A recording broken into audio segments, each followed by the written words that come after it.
দশক জাতীয় vitamin A plus ক্যাম্পেইনে ময়মনসিংহ জেলায় 9,30,771 জন শিশুকে ভিটামিন এ ক্যাপসুল খাওয়ানো হবে। জেলার 3,644টি কেন্দ্রে সকাল 8টা থেকে শুরু হওয়া এই কার্যক্রম বিকেল 4টা পর্যন্ত চলবে। এ বিষয়ে বিস্তারিত জানতে ময়মনসিংহ থেকে সরাসরি যুক্ত হচ্ছেন প্রতিনিধি আসাদুজ্জামান সুমন। সুমন, এই ভিটামিন এ ক্যাপসুল ক্যাম্পেইন সম্পর্কে আপনার কাছ থেকে জানতে চাই, কি অবস্থা সেখানে?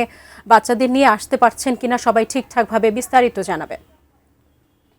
ময়মনসিংহ জেলায় কিন্তু এবছর মোট 9,30,771 জন শিশুকে এই ভিটামিন এ ক্যাপসুল খাওয়ানো হবে বলে জেলা সিভিল সার্জন কর্মকর্তা কার্যালয় থেকে সূত্রে আমাদেরকে জানানো হয়েছে।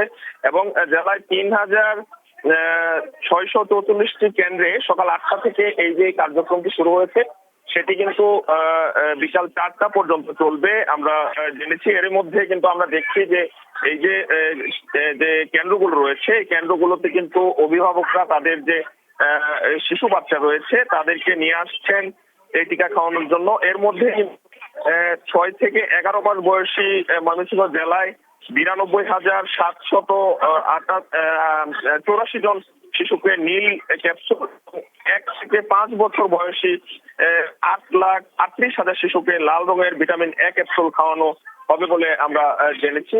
এই যে এই ভিটামিন এ প্লাস ক্যাম্পেইন, এটিতে শিশুদের স্বাস্থ্য এবং শিশুদের যে স্বাস্থ্য সেটির বিষয়ে কিন্তু অভিভাবকরা তাদের শিশুদেরকে এই টিকা কেন্দ্রে নিয়ে আসছেন এবং তারা তাদের শিশুদেরকে খাওয়াচ্ছেন। এবং আমরা দেখছি যে স্বাস্থ্যকেন্দ্রগুলোতে যে স্বাস্থ্যকর্মী যারা রয়েছেন তারা কিন্তু শিশুদের অভিভাবকদেরকে কিন্তু নানা রকম পরামর্শ দিচ্ছেন এবং শিশুদেরকে খাওয়া দাওয়ার বিষয়ে সচেতন করছেন এই স্বাস্থ্যকর্মী যারা রয়েছেন তারা।